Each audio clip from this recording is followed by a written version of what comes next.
सियासतदान में जरूरत है कि हमारे प्रोग्राम बंद करें, हमें पर्चे दे, हमें अंदर डाले? वो जिसके पास ये कॉपीराइट है ना, जो बहुत ताकतवर है, एस्टेब्लिशमेंट पाकिस्तान की, बोलो और बार बार बोलो, ये इख्तलाफ रहेगा, ये इख्तलाफ रहना चाहिए। आपकी बात भी ठीक है कि जब हम अपने लिए बोलने का हक मांग रहे हैं तो हम बाकियों को यह बोलने का हक देंगे, चाहे हमें उनकी बात पसंद हो चाहे ना पसंद हो। बोलो और बार बार बोलो। लेकिन असल बात बोलते हुए हम डरते हैं। यह है सेंट्रल पॉइंट। हम सब इसके इर्द गिर्द घूम रहे हैं, इर्द गिर्द घूम रहे हैं। बिल्ली के गले में घंटी कोई नहीं बांधना चाहता। हम सारे सहाफी बैठे हुए हैं, आप में से बहुत सारे मेरे दोस्त, उन्हें मेरा मौक़िफ़ पसंद ही नहीं होगा। ये क्या कहता है? गलत बात है, पसंद नहीं है। समी इब्राहिम साहब की बात पसंद नहीं होगी किसी को घुम्मन साहब की, भट्ट साहब की बात पसंद नहीं होगी।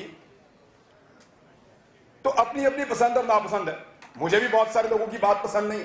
यह इख्तलाफ रहेगा, यह इख्तलाफ रहना चाहिए, इसमें तो कोई बुराई नहीं है। हम इख्तलाफ करते रहेंगे, लेकिन एक बात पे गौर कीजिए, जो सेंट्रल पॉइंट है उसकी तरफ आ जाए सारे मिलकर। मुझे बताएं, किसी सियासतदान में जरूरत है कि हमारे प्रोग्राम बंद करें, हमें पर्चे दे, हमें अंदर डाले या हमें कत्ल कर दे? है किसी सियासतदान में जरूरत? यार ये तो अपनी वजारतों के लिए बेचारे एंकरों के पीछे भागते हैं, दफ्तरों के दरवाजे खटखटाते हैं, अपनी टिकटों के लिए बेचारे पता नहीं कहां कहां दरबदर फिर ये आपके ऊपर अटैक करेंगे। इनकी सियासी क़यादतें आपके ऊपर अटैक करेंगी। मैं जानता हूं कितने बेचारे हैं बेचारे। ये जो साहब यहां पे आज तशरीफ लाए थे, इन्होंने एक टीवी प्रोग्राम के अंदर वो नुक्ता उठाया था जिसके बाद मेरे पे पहला मुकदमा हुआ था और फिर बहुत सारे हो गए।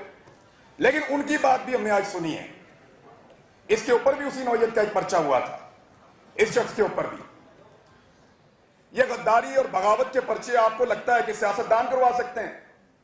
सियासतदानों के पास इसका कॉपीराइट ही नहीं है। ये जो पर्चा है ना गद्दारी का, बगावत का, इसका एक कॉपीराइट होता है, वो सियासतदान के पास नहीं है। वो एक उस चरसी और भंगी के पास है जो आपके ऊपर पर्चा करवाएगा बैठ के किसी दूर दराज इलाके में। और उसको कौन देता है ये राइट? वो जिसके पास ये कॉपीराइट है ना, जो बहुत ताकतवर है, एस्टेब्लिशमेंट पाकिस्तान की। अभी एक नाम लिया यहां पे मालिक साहब ने, एक जर्नैल का नाम लिया जो रिटायर हो गया। अरे रिटायर नहीं भी हुए क्या? यहां बैठे हुए आप सारे लोग नहीं जानते? मुझे एक आदमी या एक मेरी बहन हाथ खड़ी करके बताए कि उसको नहीं पता कि अरशद शरीफ को किसने मारा। खड़ा करो हाथ, कोई एक। सबको पता किसने मारा, सब जानते हैं किसने मारा। वो क्यों गया अपना मुल्क छोड़कर? वहां जंगल में पड़ा रहा 2-2.5 महीने तक, वहां खड़ा होकर बात करता रहा कि मुझे मेरा बोलने का राइट मिलना चाहिए, मैं बोलना चाहता हूं, मैं बोलता रहा। शिकायत करता रहा, शिकायत लगाता रहा, जजेस को लिखता रहा। मैं साथ था। साबिर शाकिर भाई वहां से बरतानिया से ऑनलाइन थे। मैं आपको बताता हूं क्या हुआ था। साहब थे, मैं भी उनके साथ था अरशद शरीफ के। वो इतना बड़ा फाइल, वो पूरा एक पुलंदा बनाकर लेके आए थे, रिकॉर्ड। यहां जो सेनेट की कायमा कमेटी है उसके अंदर निकाले वो वीडियो और देखें अरशद शरीफ ने बताया उनको कौन मारना चाहता है। आप इंक्वायरियां करवा रहे हैं, JIT बिठा रहे हैं, आप चाहते हैं इसके ऊपर और इंक्वायरी हो। वो अपनी जिंदगी में बताकर गया मुझे कौन मारने वाला है। निकाले वो वीडियो, उस दिन रिकॉर्ड हो रहा था, सब बताया था। साबिर शाकिर ने बताया कि उसको किसने धमकी लगाई कि मुझे जहाज के अंदर से उन्होंने कहा तुझे उतार देंगे और उतार के पाकिस्तान में लाके निशाने इबरत बना देंगे। पूछे उससे, अहमद दुरानी क्यों है पाकिस्तान से बाहर? मुहित पीरजादा क्यों पाकिस्तान में बैठ के प्रोग्राम नहीं कर रहा? साबिर शाकिर पाकिस्तान वापस आने का इंतजार कर रहा, क्यों?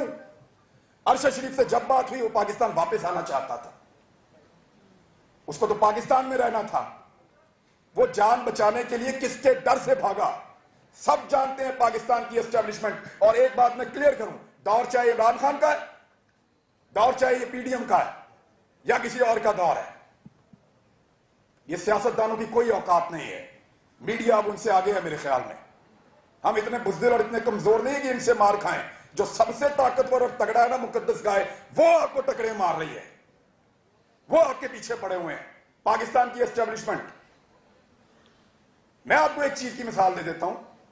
सारे हुकूमत में जिन सहाफियों के ऊपर कार्रवाइयां हुई, जिनको पकड़ा गया, मारा गया, आप जरा उनका एक लाइन के अंदर नाम तो लिखें। ये वो तमाम लोग हैं जिन्होंने एस्टेब्लिशमेंट के खिलाफ कोई ना कोई बात की थी। जो एस्टेब्लिशमेंट के खिलाफ बोला उसको मार पड़ी, उसका प्रोग्राम बंद हुआ। जो एस्टेब्लिशमेंट के अगेंस्ट गया उसके खिलाफ कार्रवाई हुई। आज भी यही हो रहा है। कहते हैं हुकूमत को जो मर्जी कहो, हमें कुछ ना कहो। उनके बारे में बोलो कि वो छूते हैं, वो आप आसमान से उतर के आए हैं। भाई जो बात है वो तो होनी है ना। अब तो लोगों की आंखें खुल रही हैं।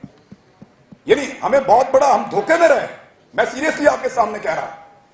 और बार बार ऐसा हुआ कि हमें लगा कि ये चीजें जो दिखाई जाती हैं